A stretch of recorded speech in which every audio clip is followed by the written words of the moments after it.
Larry. How are you? Two warrants from FISA for Paul Manafort. Donald Trump said that he was being wiretapped by the Obama administration. I guess he was right. Absolutely true, Larry. You know, we have a client, Dennis Montgomery, we talked about it on an earlier show, who came forward with 47 hard drives, 600 million pages of information. NSA, CIA contractor, more information than Edward Snowden, and he said this was happening for years, particularly during the administration of Barack Obama. So this is no surprise, and what we now see here is something much worse than Watergate. I call it a super Watergate because this obviously was intended to get into the Trump campaign. Even though Hillary Clinton was thought to be the eventual winner, they wanted some insurance, much like Richard Nixon wanted in Watergate, even though he was well ahead of George McGovern at the time. These politicians just can't let it lie. They can't let it take its course. They've got to try to fix things. And that's what happened here. Well, Larry Klayman, let's remind people of how reporters went into a feeding frenzy when President Trump tweeted back in March that he felt that he was wiretapped at the Trump Tower by Obama. Here's what they said. It's been a full 3 days since the president said that President Obama had his wires tapped, his phones tapped at Trump Tower. In those 3 days, has the White House come up with any evidence whatsoever to prove that allegation? Yeah, I addressed this multiple times yesterday. Just one quick follow-up on Jonathan Karl's question, because the president made a very serious allegation over the weekend. Where is the evidence, where is the proof that President Obama bugged President Trump? Well, I answered this question yesterday on camera on your air. So to follow up on the follow-up, does the president support Director Comey? And then a quick follow-up. Just to follow up on the follow-up. Now, Larry, I know you're not a shrink, but and these reporters, of course, their job is not to apologize for asking questions. But here's my question: do you think these reporters now, in their heart of hearts, feel that Trump has been vindicated, or do you think there's some excuse that they're still making? Well, they always knew in their heart of hearts that Trump was right. The fact is they're ideological individuals who are trying to destroy the Trump presidency, along with Special Counsel Robert Mueller, various Democrats, and others, and they don't care about the truth. And that's why the president's also right, and you're right, Larry, to call it fake news, because that's what it is. They spin, they're not interested in the truth, and they'll never accept that. But look, we've got something here much worse than Watergate. And are they calling for an investigation of this? And where is our Attorney General, Jeff Sessions? He's afraid that he's going to be indicted, having been said that he had perjured himself in front of Congress about meetings with the Russian ambassador, which, you know, what's wrong with meeting with the Russian ambassador? But he's still afraid of that. And there needs to be heads rolling here, not just our lawsuit. I did bring a lawsuit against Comey and the intelligence agencies for matters related to this. You can see that at freedomwatchusa.org. But where's our Attorney General? We need heads to roll. People need to be investigated and prosecuted, frankly, for this gross abuse of our Constitution. My guess is Larry Klayman. He's the head of a watchdog group called Freedom Watch. Okay, Larry, where does the investigation stand right now? What's going on right now? You're talking about Robert Mueller? Yeah. Well, Mueller is leaking like a sieve. I mean, every day there are 2 or 3 reports of what he's doing. As you know, Larry, you're a lawyer. That's a violation of Rule 6E of the Rules of Criminal Procedure. It's criminal in of itself. And this investigation is out of control.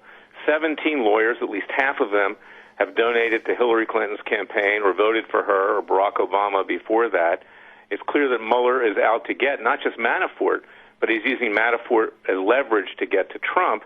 Of course, he's the friend of James Comey, FBI director. Again, we sued him in this lawsuit I'm talking about. Mm-hmm. But frankly, he's out of control. And I filed last week a complaint with the Office of Professional Responsibility of the Justice Department. I'm a former justice prosecutor myself, and the Inspector General saying investigate this and have the department remove Mueller as general counsel. He is violating his oath of office. Paul Manafort, I'm hearing over and over again, Larry, that the deal is to put heat on Manafort so he flips on Trump. What does he have to flip on him about? That's an excellent point. He probably doesn't have anything to flip on him about, but they're using that as a vehicle to wiretap Trump and everybody in and around Trump. He's the fall guy. Now, also look to Roger Stone and others who worked with Manafort at Black Manafort, Stone, and Kelly. Stone had said that he was in contact with WikiLeaks. He said he was in contact with Guccifer, the Romanian hacker, who had information detrimental to Hillary Clinton. I believe that Manafort is just one aspect of the wiretapping. They probably have tapped Stone. They probably have tapped everybody in and around Trump. And frankly, they may even tap Trump directly. Certainly Donald J. Trump is in that locus, too. We're out of control. This is an Orwellian police state that we live in, and it's very, very dangerous and frightening. Larry Klayman is a former DOJ lawyer, founder of Judicial Watch. Now he runs Freedom Watch. Is Paul Manafort in trouble? Oh, yeah. They've got to, look, 17 lawyers, Larry, you know what they're paid in Washington, D.C. They left their jobs to take this position. They didn't take it just for a couple months and then have to go back to their firms. There's going to be tens of millions of dollars of taxpayer money spent. Mueller and his staff are going to burn someone. They're going to burn people at the middle and lower level, and it's very likely that Manafort, as he's been told, will be indicted. General Flynn is also in grave jeopardy, and a lot of other people in and around Trump are likely, frankly, to be indicted. So, Larry, game this out for me. Let's assume that Mueller does this investigation and puts out some sort of report, which he turns over to the House, recommending the following violations of the various laws. Assume the Democrats take control of the House. That means they've got to vote for impeachment. That means then it goes to the Senate. You need 2/3 to throw Donald Trump out of office. It's not going to happen, no matter what Mueller comes up with. That's not going to happen. So if the end game is Donald Trump, goodbye, that's not going to happen. Do you see that? No, you're absolutely right, Larry. It won't happen. They never get the top guy. We've never taken the top guy out yet. It's a weakness in our system. The framers were enlightened, but in this one they didn't get it right, because in an appropriate circumstance, like with Clinton, they should have removed the guy. But what it does is it immobilizes the Trump presidency at a time that we're facing threats from North Korea, right, Iran, and elsewhere. And that's the real tragedy to the American people. Well, Larry Klayman, don't go away. When we come back, I want to talk to you about this revelation that this IT worker that Debbie Wasserman Schultz and Democrats hired allegedly abused 3 Muslim women. What's that all about? We'll be talking about that with Larry Klayman when we come back. 888-971-SAGE, 888-971-7243. We're also going to be talking later on the show about Roger Mayweather and him saying he pays a lot of taxes. He's the one who ought to be tripping, he said. You guys talking about who wins the White House, not going to affect you. It's going to affect me. I'm the one who ought to be tripping. I'm the one paying taxes. 888-971-SAGE. Larry Elder, Larry Klayman, don't leave town. Larry Klayman is my guest. He's a former DOJ prosecutor, founder of Freedom Watch, founder of Judicial Watch. We're talking about the 2 warrants that the FISA court granted to wiretap Paul Manafort and what that means. Larry has, Larry, I think you've represented every one of the female accusers against Bill Clinton, I think. I think there's only one who escaped to Paris. She was a runner-up to Miss America. She was smart enough to get out of the country. But as you know, Larry, they were all threatened by Hillary, who ran a war room with George Stephanopoulos and James Carville to keep their mouths shut. And they were audited. Their kids were threatened. I mean, that's why I represented them, not in the sex stuff, but just trying to keep the government, if you could use the term loosely, off their back, no pun intended. And yet Hillary argues that one of the reasons she lost the race, Larry, was because of sexism. Yeah, that's amazing. I mean, sexism around every turn, but she's actually the most sexist, since she doesn't respect women's right to come forward and talk about sexual abuse and rape and all the things that many of my clients had experienced with Bill Clinton. And she also said that one of the reasons she lost is because of men and male co-workers and husbands told their wives and significant others not to vote for her. So women are so stupid that they just do what men tell them to do, says this feminist. Well, women are actually probably smarter than men. They can figure it out, and that's why they voted against Hillary Clinton. Now let's talk a little bit about this man, Imran Alran. He is the IT worker who Debbie Wasserman Schultz didn't fire until this guy got arrested, even though the other House members fired him after it was revealed that he apparently had engaged in fraudulent activity, among other things. Now there's a story that he allegedly abused 3 Muslim women. Tell us about that. Well, I mean, that comes as no surprise. I mean, and I don't mean this in any kind of prejudicial way, but in the Muslim faith, the man is completely dominant. He can basically do what he wants to the woman, and in fact he does, generally speaking. So that's not out of context. It's not out of the cultural milieu of Islam.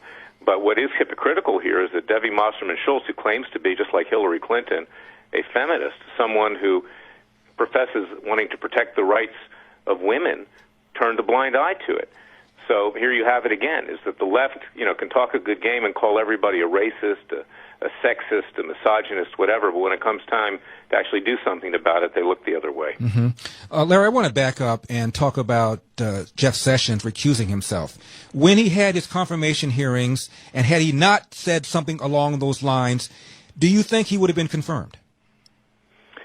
Yeah, I think if he had simply said it straight up, he would have been confirmed. He's a nice man. I've met him. I've known him since I was a young lawyer. I had a case in Mobile, Alabama, when he was U.S. attorney. But he is a politician. He's a senator.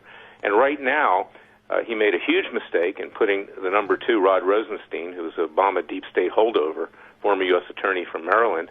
And Rosenstein panicked when he was accused of playing a role in firing Comey, and put in Mueller, who is obviously very partisan. We've talked about that.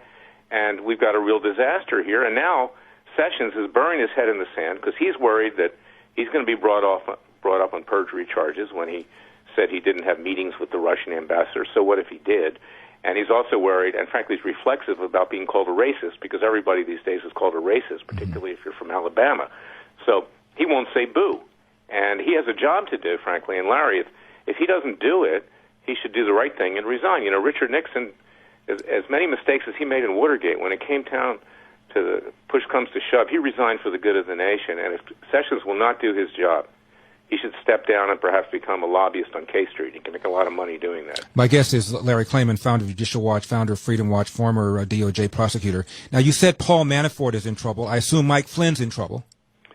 I think he is, and I believe that the general's a good man. And he's been caught between the crosshairs. Mueller's going to have to justify spending tens of millions of dollars and all that he has done. You don't hire 17 prosecutors unless you know exactly what you're going to do. You use the FBI. What do you need all those lawyers for at this point? 45 seconds left, Larry. Yeah. Are either Jared Kushner or Donald Trump Jr. in trouble?